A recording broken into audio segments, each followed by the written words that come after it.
What I cooked on Tuesday வந்து chana gravy அவியல் கீரை கூட்டு தான் பிளான் பண்ணியிருந்தேன். ஸோ மார்னிங் எழுந்தோடனே ஃபஸ்ட்டு வந்து சன்னா கிரேவிக்கு வேக வச்சுட்டு நெக்ஸ்ட்டு வெங்காயம் தக்காளிலாம் கட் பண்ணிவிட்டு சன்னா கிரேவி தான் பண்ணேன். ஸோ இதோட வந்து சிறுபருப்பும் ஊற வச்சுட்டேன் கீரை கூட்டுக்கு. சன்னா கிரேவி எல்லாம் வெங்காயம் தக்காளி மசாலாலாம் போட்டு தாளிச்சிட்டு நெக்ஸ்ட்டு கீரை கூட்டுக்கு பருப்பு வெங்காயம் தக்காளி அதுக்கப்புறம் பச்சை மிளகாலாம் போட்டு வேக வச்சுட்டேன். ஃபைனலாக கீரை மட்டும் அலசி சேர்த்துட்டா போதும். சன்னா கிரேவிக்கு வந்து முடித்ததுக்கப்புறமா வந்து நான் இந்த கீரை கூட்டும் ரெடி பண்ணிவிட்டு நெக்ஸ்ட்டு பண்ணது அவியல் தான். அவியல் எல்லா வெஜிடபிள்ஸும் கட் பண்ணி குக்கரில் சேர்த்துட்டு தண்ணி ஊற்றிட்டு வேக வைக்கணும். 2 விசில் வச்சுருக்கேன். அதே மாதிரி இந்த கீரையும் தாளிச்சிட்டேன். அவியலுக்கு வந்து அரைச்சி சேர்க்க வந்து பச்சை மிளகா தேங்காய் கேஷ்யூ இதை அரைச்சி சேர்த்துட்டு கொஞ்சம் தாளிச்சிட்டா அவியல் ரெடியல். So morning breakfast dosa chana gravy aviyal. லஞ்சுக்கு வந்து சப்பாத்தி கீரை கூட்டு கொடுத்துட்டேன்.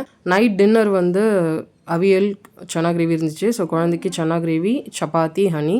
நான் கொஞ்சம் முட்டை எக்ஸ்ட்ரா போட்டேன். நெக்ஸ்ட் டேக்கு வந்து காராமணியும் அதுக்கப்புறமா பிளாக் ரைஸ் மட்டும் ஊற வச்சேன்.